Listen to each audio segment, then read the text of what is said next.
कक्षाओं को हम शुरू करते हैं एक नए किताब के साथ में, एक नए सिलेबस के साथ में। और उस सिलेबस में मैंने आपको पीटी क्लासों के अंदर मैंने आपको इंडियन पॉलिटी पढ़ाई थी। इंडियन पॉलिटी के कुछ भाग आपके कंप्लीट हो चुके थे, कुछ भाग आपके बाकी थे। उन्हीं भागों पर हम फिर से चर्चा करते हैं और एक नए भाग को हम प्रारंभ करते हैं। उस भाग का नाम है आपके राजस्थान की राज्य व्यवस्था, अर्थात राज्य की राज्य व्यवस्थाओं के बारे में मैं बात करता हूँ। सबसे पहले जब हम राज्य की राज्य व्यवस्थाओं के बारे में बात करेंगे तो वही सेम डेफिनेशन होगी, यानी यहाँ पर मैं क्या लिखता हूँ, राज्य राज व्यवस्था। अर्थात हम राजस्थान की पॉलिटी, एक स्टेट की पॉलिटी को पढ़ेंगे कि इस स्टेट की पॉलिटी के अंदर क्या क्या आते हैं। जिस प्रकार से हमने आपके भारत के अंदर राष्ट्रपति पढ़ा था, उसी प्रकार से यहाँ पर क्या पढ़ेंगे, राज्यपाल पढ़ेंगे। सबसे पहले तो यहाँ पर इनके राज्य की सरकार के कितने अंग होते हैं, 3 अंग होते हैं। सबसे पहले एक नाम आता है, उसका नाम क्या है, आपके कार्यपालिका। कार्यपालिका के बाद में एक और नाम आता है, उसका नाम है आपके कॉन्स्टिट्यूटिका, व्यवस्थापिका। एक शब्द पढ़ता हूं मैं किसके बारे में, व्यवस्थापिका के बारे में। व्यवस्थापिका और इसके अलावा एक तीसरा अंग और महत्वपूर्ण अंग है और उस अंग का नाम है न्यायपालिका। ये 3 अंग आपके। उसी प्रकार से हमने इंडियन हिस्ट्री के अंदर भी उसी प्रकार से पढ़ा था और आपके राजस्थान की हिस्ट्री के अंदर भी हम उसी प्रकार से पढ़ते हैं।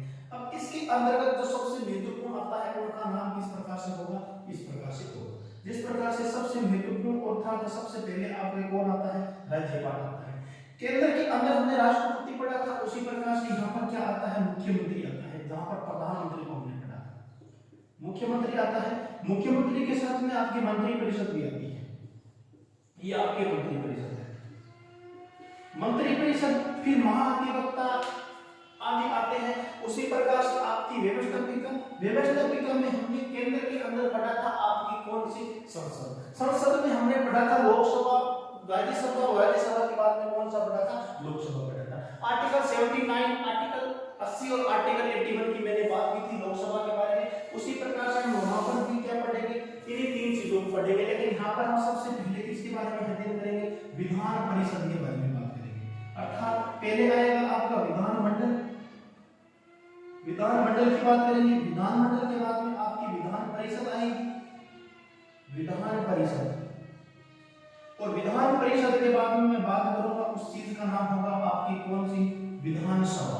आर्टिकल 170 विधानसभा का उल्लेख किया गया है। उसी प्रकार से इन 3 चीजों को पढ़ने के बाद में मैं जिस चीज के बारे में और अध्ययन करूंगा उसका नाम है न्यायपालिका। हमने वहां पर पढ़ा था आपके सुप्रीम कोर्ट, वहां यहाँ पर हम पढ़ेंगे हाई कोर्ट। अर्थात किस न्यायालय के बारे में बात करूंगा मैं, उच्च न्यायालय के बारे में बात करूंगा। यहाँ पर उच्च न्यायालय है। इसी प्रकार से क्रम वाइज मैं बात करूं आपकी राज्य के जो 3 महत्वपूर्ण अंग होते हैं उनको सही तरीके से व्यवस्थित करेंगे। तो सबसे पहले आएगा कार्यपालिका, फिर आएगी व्यवस्थापिका और फिर आएगा आपकी न्यायपालिका। केंद्र के अंदर हमने पढ़ा था वहां पर राष्ट्रपति, प्रधानमंत्री, मंत्रिपरिषद, महाधिवक्ता। और वहां पर पढ़ेंगे हम इनके बारे में पढ़ेंगे, हम पढ़ेंगे राज्यपाल को, मुख्यमंत्री को, मंत्रिपरिषद आदि का अध्ययन करेंगे। वहां पर हमने पढ़ा था आपके आर्टिकल 79 मैंने बताया था किसका उल्लेख करती है, संसद का उल्लेख करती है। और आर्टिकल 79, आर्टिकल 80 के अंदर मैंने बताया था किसके बारे में, राज्यसभा के बारे में। और आर्टिकल 80 के अंदर मैंने बात की थी किसके बारे में, लोकसभा के बारे में। उसी प्रकार से ये 3 आर्टिकल मैंने पढ़े थे। उसी प्रकार से यहाँ पर हम 170 के अंतर्गत बात करेंगे किसके बारे में, लोक विधानसभा के बारे में। 168 के बारे में मैं बात करूंगा विधानमंडल के बारे में, और 169 के बारे में मैं बात करूंगा विधान परिषद के बारे में। ये आपके 3 महत्वपूर्ण इसी प्रकार से दी गई हैं। वहां पर हमने सुप्रीम कोर्ट पढ़ा था, यहाँ पर हम हाई कोर्ट पढ़ेंगे। उसी चीज को प्रारंभ करते हुए मैं आगे कार्रवाई प्रारंभ करता हूँ। और सबसे पहले जिस राज्य व्यवस्था के अंतर्गत मैं बात करूंगा उस चीज का नाम आपके कौन सी होगी, आपकी राज्य व्यवस्था के अंतर्गत सबसे पहला जो हमारा अध्याय होगा उसका नाम होगा आपके राज्यपाल। राज्य व्यवस्थाओं के अंतर्गत सबसे पहले यदि आर्टिकल का उल्लेख करता हूं, इस प्रकार से छोटी परीक्षाओं के अंदर, गरीब परीक्षाओं के अंदर एक प्रश्न आता है कि राज्य व्यवस्थाओं का संबंध कौन कौन से आर्टिकलों से है या कितने आर्टिकलों तक है। तो ध्यान रखना, राज्य व्यवस्था का अर्थात राज्य व्यवस्था का संबंध है आपके आर्टिकल 152 से लेकर के आर्टिकल 237। आर्टिकल 152 से लेकर के आर्टिकल 237 किस चीज का उल्लेख करती है? आपकी उस चीज का उल्लेख करती है किसके बारे में? राज्य की राज्य व्यवस्था। राज्य की राज्य व्यवस्थाओं के बारे में कौन बताती है? इन चीजों पर हम अध्ययन करेंगे, इन आर्टिकल पर। सबसे पहले हम राज्य व्यवस्थाओं के अंतर्गत सभी महत्वपूर्ण जो हमारे आर्टिकल हैं, जिस प्रकार से 49 आर्टिकल ये हो जाते हैं, 37 आर्टिकल ये हो जाते हैं, अर्थात कुल आर्टिकल हमारे कितने हो जाएंगे?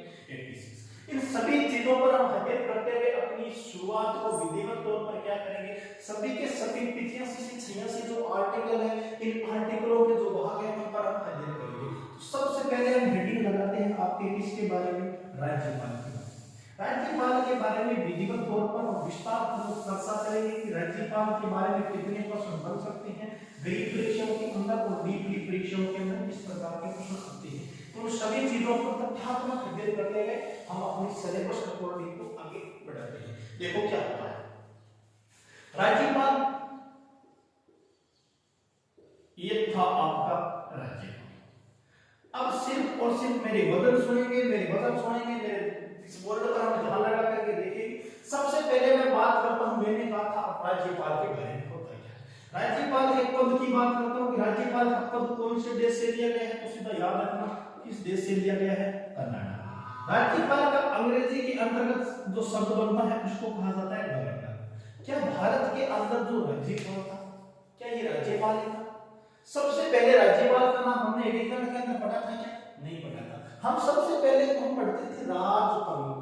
राजप्रमुख को हमने देखा था। राजप्रमुखों के बाद में जो पहले राज्यपाल आए थे राजस्थान के अंदर, उनका नाम था सरदार गुरुमुद्दीन निहाल सिंह जी। जो आपके एकीकरण में जो 7वां चरण होता है, उस चरण के अंतर्गत राजस्थान में राजप्रमुख के नाम को हटाकर के राज्यपाल के शब्द को संबोधित किया गया था। अब ये पद तो कर्नाटक से आ गया। सबसे पहले राज्यपाल का उल्लेख कौन से आर्टिकल के अंदर आता है? सबसे पहले आर्टिकल की बात करता हूं, आर्टिकल कौन सा आता है? 153। सॉरी मैं 153 ही क्यों लिखा? मैंने सबसे पहले यहाँ पर बात की थी कि हम आर्टिकल 152 से लेकर के आर्टिकल 237 तक चर्चा करेंगे। तो ये 152 आर्टिकल क्या है? 152 आर्टिकल वही है जो हमने मौलिक अधिकारों के अंदर पढ़ा था। अब मौलिक अधिकार फिर से देख लेते हैं एक बार। आर्टिकल 152 है, ये है आपका आर्टिकल 152।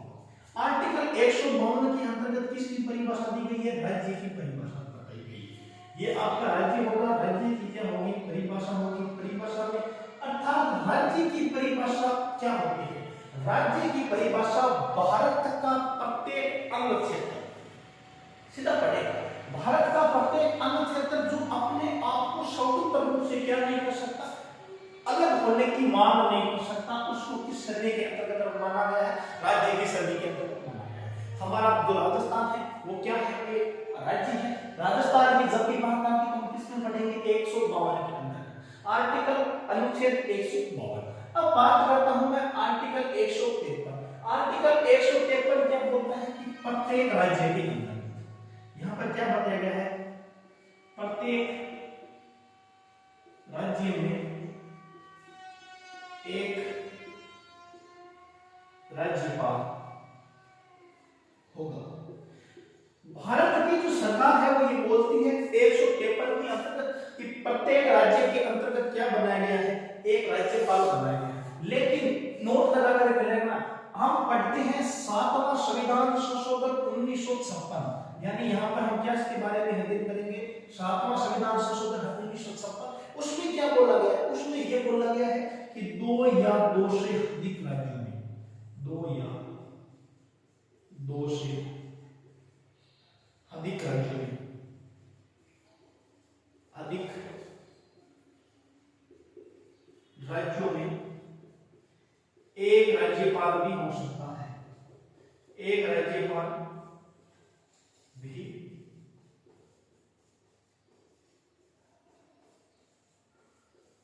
ये देखो। अब क्या बोलते हैं आर्टिकल 153 की प्रत्येक राज्य के अंतर्गत एक राज्यपाल होगा, लेकिन उसी चीज को फिर से बारीकी से प्रभावित किया गया है कि 7वां संविधान संशोधन दो या दो से अधिक राज्य भी। अब जिस प्रकार से दो राज्य हैं, जिस प्रकार से मान लीजिए राजस्थान के साथ में हम हरियाणा को मिला लेते हैं या गुजरात को मिला लेते हैं। अब दोनों का मान लीजिए एक राज्यपाल हो जाता है। अब एक राज्यपाल होगा, राज्यपाल की वेतन होता है मान लीजिए 3,50,000 रुपए। कितना? 3,50,000 रुपए राज्यपाल का वेतन होता है। अब जो दोनों राज्य का राज्यपाल, एक राज्यपाल है तो वेतन कितना मिलेगा? वेतन कितना मिलेगा इनको? 7 लाख रुपए मिलेगा। 3.5 लाख राजस्थान में, 3.5 लाख गुजरात में, तो कितना देगा? 3.5 लाख मिलेगा।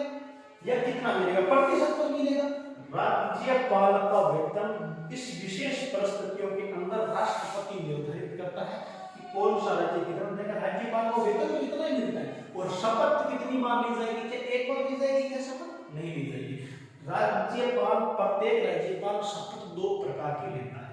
एक तो अपने पद की लेता है और गोपनीयता की लेता है, और एक लेता है राज्य की, कि मैं उक्त राज्य को संवैधानिक दृष्टि से मजबूती रखने का प्रयास करूंगा। मैं गौरव में परीक्षण के साथ उस राज्य की विचारात्मकता की भावनाओं को समझते हुए प्रत्येक राज्य में मेरा संवैधानिकता होगी, उस राज्य की वो शपथ लेता है। 2 राज्य बनेंगे तो दोनों राज्यों की अलग अलग बार से शपथ लेनी पड़ेगी। हाँ, कुछ आप गाइडों में पढ़ते हैं कि ये राज्यपाल एक बार शपथ लेते हैं, लेकिन हाँ, राज्य की शपथ लेंगे 2 बार तो 2 बार लेनी पड़ेगी। तो स्वाभाविक रूप से आगे बात करते हैं। अब ये तो हो जाता है आपका आर्टिकल 153। आर्टिकल 153 के अंतर्गत बताया गया है कि प्रत्येक राज्य में एक राज्यपाल होगा। ठीक, संविधान संशोधन के अंतर्गत 7वां संविधान 1970 2 या 2 से अधिक राज्यों में एक राज्यपाल हो सकता है। ये तो थी आपके आर्टिकल 153 के बारे में, जो प्रमुख रूप से तो हमने बात की। अब देखो आगे क्या होता है। पूरी विस्तार पूर्वक प्रक्रिया को जब हम समझेंगे, आर्टिकल 154 इसको भी क्या है? तो देखो आर्टिकल 154 क्या बोलता है? आर्टिकल 154 राज्यपाल की कार्यपालिका शक्ति, यानी कोई भी जब राज्यपाल बनेगा तो राज्य की जो कार्यपालिका शक्ति का जो प्रधान होगा वो कौन होगा? आपके राज्यपाल होगा। इसका उल्लेख कौन करता है? इसका उल्लेख करता है आर्टिकल 154। इसके बाद में हम बात करते हैं आर्टिकल 155 की। आर्टिकल 155 के अंतर्गत क्या बताया गया है? राज्यपाल की नियुक्ति। राज्यपाल की नियुक्ति। अब राज्यपाल को नियुक्त कौन करेगा? राज्यपाल की नियुक्ति किस प्रकार से की जाएगी, उस चीज पर तथ्यात्मक अध्ययन करते हैं। देखो क्या होगा, राज्यपाल की नियुक्ति के संदर्भ में राज्यपाल की नियुक्ति कौन करेगा? राष्ट्रपति करेगा। राष्ट्रपति सीधा ही कर देगा क्या कि फलाना व्यक्ति किसी भी राज्य का राज्यपाल बन सकता है? नहीं कर सकता। भारत के अंतर्गत संसदों के साथ में, भारत के सुप्रीम कोर्ट के साथ में विचार विमर्श करने के बाद में कौन करेगा? प्रधानमंत्री के साथ में, उक्त राज्य के मुख्यमंत्री के साथ में विचार करने के बाद में जो राष्ट्रपति होता है भारत का, वो राष्ट्रपति किसकी नियुक्ति करता है? राज्य में एक राज्यपाल की नियुक्ति करता है। इस नियुक्ति के संदर्भ में अब हम बात करते हैं आर्टिकल 156। आर्टिकल 156 किस चीज का उल्लेख करता है? आर्टिकल 156 इस चीज का उल्लेख करता है कार्यकाल के बारे में, कि कार्यकाल कितना होगा। नियुक्ति किसके द्वारा की जाएगी? राष्ट्रपति के द्वारा। राष्ट्रपति के द्वारा कार्यकाल कितना होता है? सामान्यतः 5 वर्ष। ये जो कॉमन चीज होती है पापड़ सामान्यतः 5 वर्ष। एक बात और बताता हूं। अब इसके बाद में बात करता हूं आर्टिकल 157। आर्टिकल 157 के अंतर्गत क्या बताई गई है? योग्यता बताई गई है। योग्यता में प्रमुख रूप से जो उल्लेख मिलता है 2 योग्यताओं का उल्लेख मिलता है। एक तो मिलता है आयु का, आयु कितनी होगी?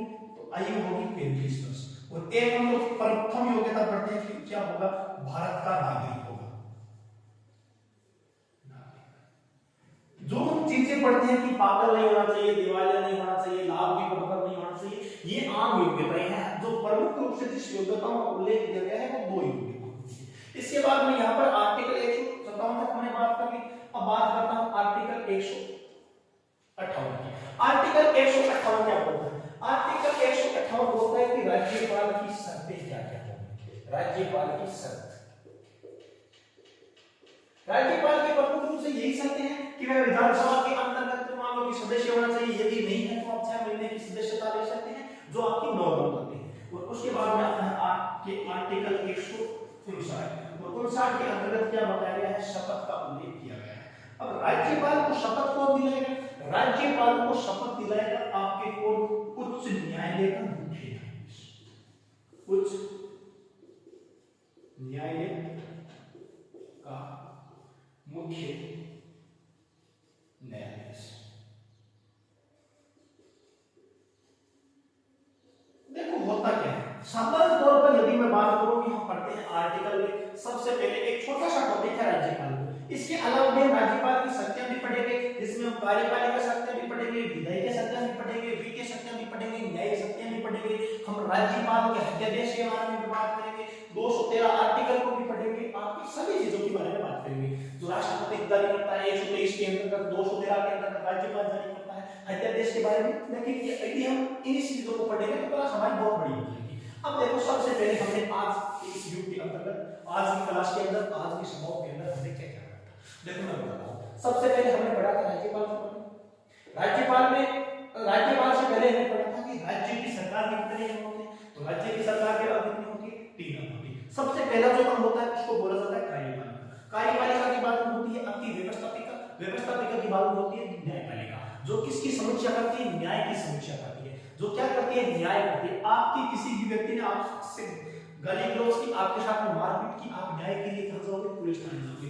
राज्य की पुलिस क्या करेगी, उस व्यक्ति पर, आप पर क्या करेगी, न्याय करने का प्रयास करेगी, जांच करेगी, यानी अर्थात क्या करेगी, जांच की समीक्षा करेगी। इसी प्रकार से कार्यपालिका न्याय के नियम बनाएगी, अलग अलग रेफरेंस। इसके बाद में हमने पढ़ा था आपके राज्यपाल, अर्थात राज्य में कितने आर्टिकलों का उल्लेख है। राज्यपाल में आर्टिकल 152 से लेकर के 237 तक इसका उल्लेख किया गया है, राज्य व्यवस्था का उल्लेख किया गया है। सबसे पहले उसमें हमने पढ़ा था आपके आर्टिकल 252 में क्या बताया गया, राज्य की परिभाषा बताई गई थी। और सबसे पहले यदि मैं बात करूं कि राज्यपाल का पद कौन से देश से लिया गया है, यदि देश की बात करूं किस देश से लिया गया है, कनाडा देश से लिया गया है। राज्यपाल जिसे हम गवर्नर बोलते हैं, तो भारत में प्रथम राज्यपाल को, राजस्थान के प्रथम राज्यपाल कौन थे, सरदार वल्लभ निवासी जी। और राजस्थान के राज्यपाल के बारे में अगली क्लास में चर्चा करेंगे। अब देखो 153 के अंतर्गत और 152 के अंतर्गत राज्य की परिभाषा। 153 के अंतर्गत किस बताया गया है कि प्रत्येक राज्य के अंतर्गत एक राज्यपाल होगा, लेकिन 7वां संविधान 1956 आता है और वो बोलता है कि 2 या 2 से अधिक राज्यों में भी एक राज्यपाल हो सकता है। 154 के अंतर्गत राज्य की कार्यपालिका शक्ति। 155 के अंतर्गत क्या बताया कि राज्यपाल की नियुक्ति, राज्यपाल की नियुक्ति किसके द्वारा की जाएगी, राज्यपाल की नियुक्ति भारत के राष्ट्रपति के द्वारा की जाती है। उसके बाद में 156 में क्या बताया गया है, कार्यकाल बताया गया है। विशेष परिस्थिति अर्थात सामान्यतः राज्यपाल का कार्यकाल कितना होगा, 5 वर्ष का होगा, अर्थात बढ़ा भी सकते हैं, घटा भी सकते हैं। उसके बाद 157 के अंतर्गत क्या बताया गया, योग्यता बताई गई। योग्यता में 2 प्रकारों से योग्यता है, एक तो भारत का नागरिक होगा और दूसरी उसकी आयु कितनी होगी, 35 वर्ष होगी। और उसके बाद 158 के अंतर्गत राज्यपाल की शक्ति और 159 के अंतर्गत राज्यपाल की शपथ। उच्च न्यायालय को मुख्य न्यायाधीश दिलाता है, यदि मुख्य न्यायाधीश उपस्थित नहीं है तो भ्रष्ट साबित करने के आधार पर, अर्थात जो सबसे बुजुर्ग व्यक्ति है ना, जो उच्च न्यायालय के अंदर, वो किसको दिलाएंगे शपथ, आपके राज्यपाल को दिलाएंगे। और इनको शपथ कौन दिलाता है, राज्यपाल दिलाता है। ये अपने दोनों करवा सकते हैं। इस सभाओं के अंतर्गत हमने इतना पढ़ा। उसके बाद में जो आपकी बाकी की सभाएं बनती है, उस सभाओं के अंतर्गत हम किस चीज पर अध्ययन करेंगे, उस तथ्यात्मक पहलुओं पर अध्ययन करेंगे जहां से हमारे लिए